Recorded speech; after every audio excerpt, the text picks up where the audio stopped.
All right, so I'm here with V. V, how old are you? 34. Are you originally from Arizona? Born and raised. What part of AZ? Scottsdale. But been here since 2002. Glendale. Well, El Mirage. What's your current situation right now? Are you homeless? Yes. Been homeless for about 6 years. 6 years? Yeah, kind of off and on. But most of the time it was with my family or my friends. And then last 2 years has been on the streets. But yeah. How'd you end up homeless? My mom and I got into a fight, and Mother's Day she kicked me out. But it was mostly off and on with my aunts or my family members or friends. And then my grandfather, which was my big kind of supporter, died 2 years ago on Christmas, and kind of went downhill after that. Got into drugs. Then 2 years later, a year later, my father died, and I just got to know him not even 6 months after he got out of jail. Being in and out of jail my whole life, my whole life when I was born. So I'm sorry about your dad. Thank you. Grandfather. Thank you. So what do you do out here to survive? Hustle, ask people for fair change, bus pass money, fly a sign if it's not busy, or if it is busy. Pretty much that, or most of the time you get people like, hey, you want to sell your body? Like, no. That's my biggest thing is I'll tell people, I'll handle my whole and everything, but I won't sell my body. If I ever got to that point, send me to rehab or just sign me over to the police, because I'm not going to. That's my biggest no. So you get a lot of creeps driving up to you and stuff like that? Yeah. Is that like a everyday occurrence? Yeah. Most of the time it's here, over there, anywhere.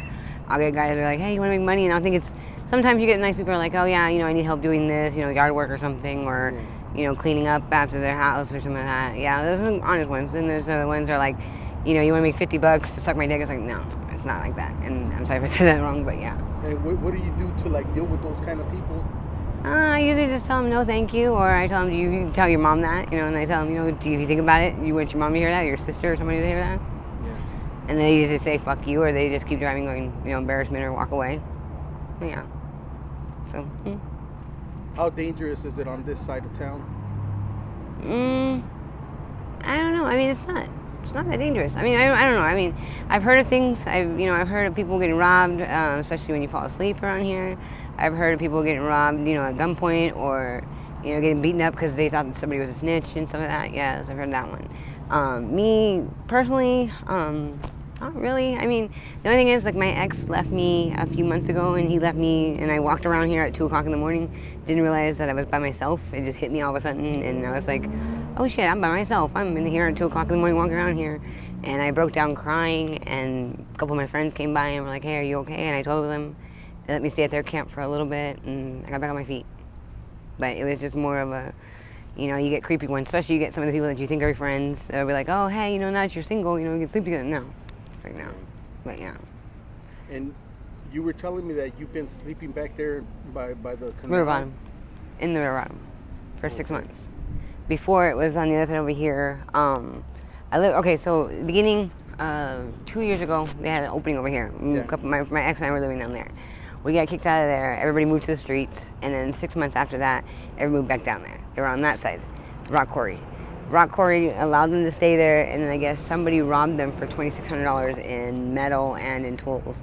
So they kicked us all out. When they kicked everybody out of there, they actually bulldozed everything. If you look over there, it's all flat land over there. Yeah. They bulldozed everything, and then everybody moved over here.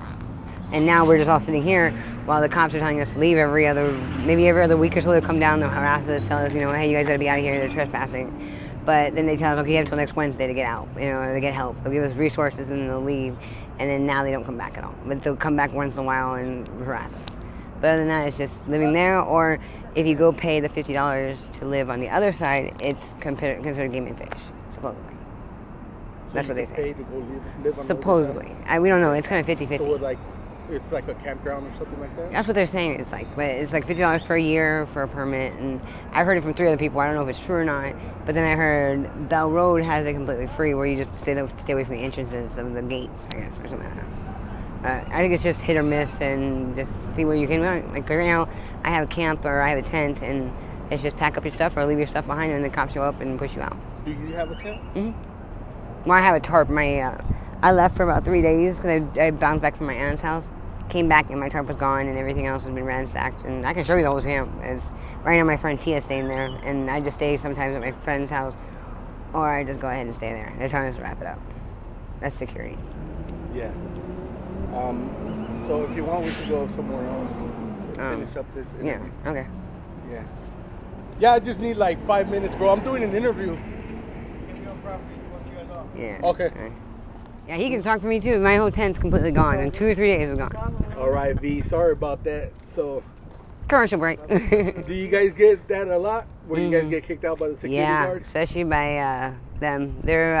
They say that if you cross over from Circle K, across the street, they can't mess with you because only Youngtown and El Mirage got them. But you get harassed by them, especially they think they're rookies or they think they're cops. I've heard stories of them attacking people, holding people, detaining them until cops showed up, or usually the cops show up like 5 minutes after them. But yeah. So you were telling me about you staying at the river bottom, right? How long have you been there? Probably about 6 months, but all together for off and on most time, probably about 2 years.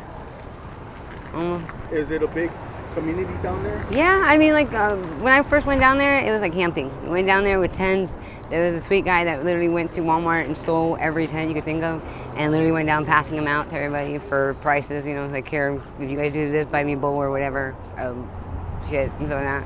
Yeah. But he's kind of like Robin Hood. He bring people tents and stuff like that. And it's like camping. You go down there and you kind of forget the whole entire thing's in the city. You kind of forget that because you get down there, it's like actually like you're in the woods. And how's the community down there? Do you guys look out for each other? Yeah. Oh, here comes security.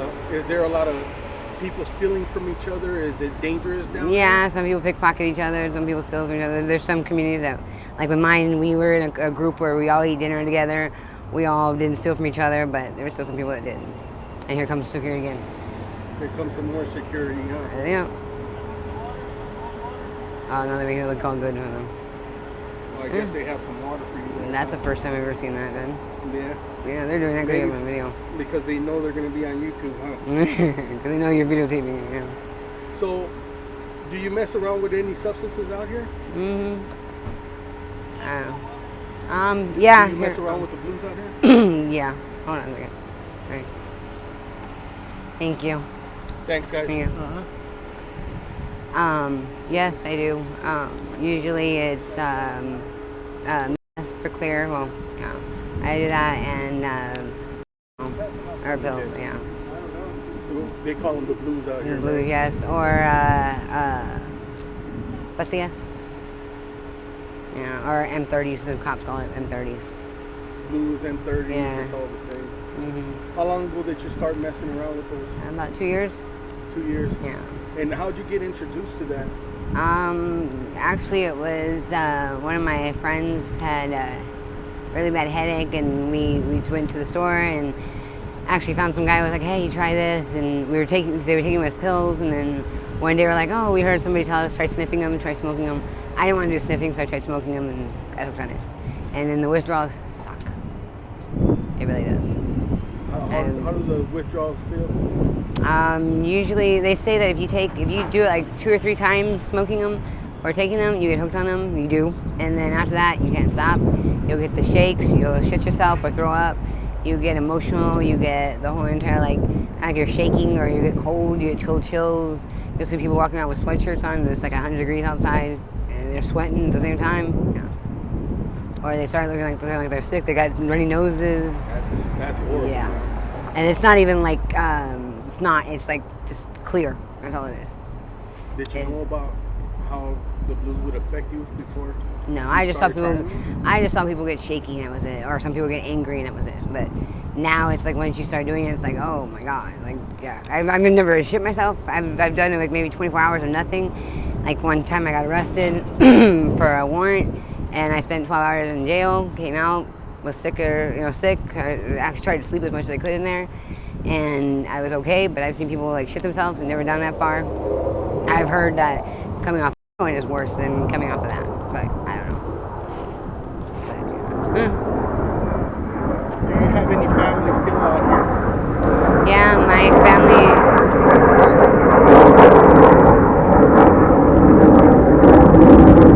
Is there an airport somewhere down here? Luke Air Force Base. Okay.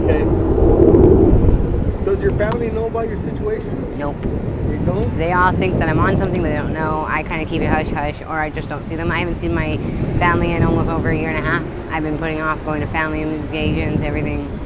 They think I'm working and I'm not on the streets. So they don't know that you're homeless at all? No. So you don't keep in contact with them? I keep in contact with them, but they think that I'm staying at a friend's house. I'm working full-time because of the whole COVID and everything. Why don't you let them know about your situation? I don't want the devastation or the embarrassment of my family or my grandparents. But yeah, it's just not. What do you think they would say to you if they knew you were homeless? I don't know. Probably I'm an idiot. Why don't I come home? Why don't I go to rehab? I've been looking into going to rehabs. It's just kind of like a half my head wants to go to rehab. The other half is like I'm not there yet. I'm not ready. But, yeah. Do you have any kids? No, that's good. No, I had gastric bypass surgery 6 years ago. I was 320 pounds. I went from 320 pounds to now about 105. And you can tell he moved my arms. Yeah, but I mean, it's so sad because everybody's telling me, "Oh, you did so great, you lost all this weight." But now they see me like, "Oh my God, you look like you're sick." I'm like, I still eat. I mean, if you notice, a lot of people around here that do drugs, it's mostly cereal and milk. It really is. It's the sugar. I don't know why it is, but candy bars. But you know, I eat like a pig with those. But it's just, I guess I don't gain any weight, or I might just lose all the weight from walking around all over because I don't have a vehicle. Last couple times I've been homeless, I've always stayed in my vehicle or lived out of my car, and it wasn't that bad. But being homeless on the streets with no car, a lot harder, especially without a bike. But even the waiting list is for like Section 8 or homeless shelters. Nobody will go to them because you either get robbed or you get raped, and yeah. Have you looked into any programs, any shelters? Yep. What's up with that? Waiting lists, and a lot of them will cover some of the rent, but they want you to be working. It's kind of hard to work a job if you can't take a shower, if you can't look like decent. You try to take a shower in the sink here or try to take a shower anywhere else, you get yelled at. You go to the bathroom for more than 5 minutes, you get kicked out of places.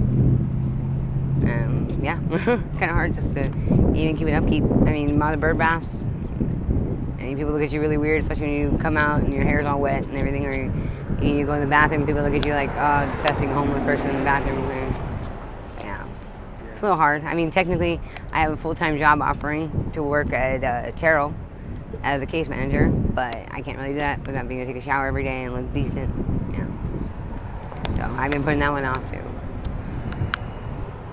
All right, well, thank you, V, for sharing your story. I really do appreciate it. And are you okay with me using this on my YouTube channel? Yes. And just in case my subscribers want to reach out to you with any sort of donations, any food, any help of any sort, do you have any social media where they can contact you? I have a Cash App. Yeah, go ahead. Fluffy V, or I'm sorry, Fluffy Virginia. How do you spell that? Fluffy, FLUFFY VIRGINIA,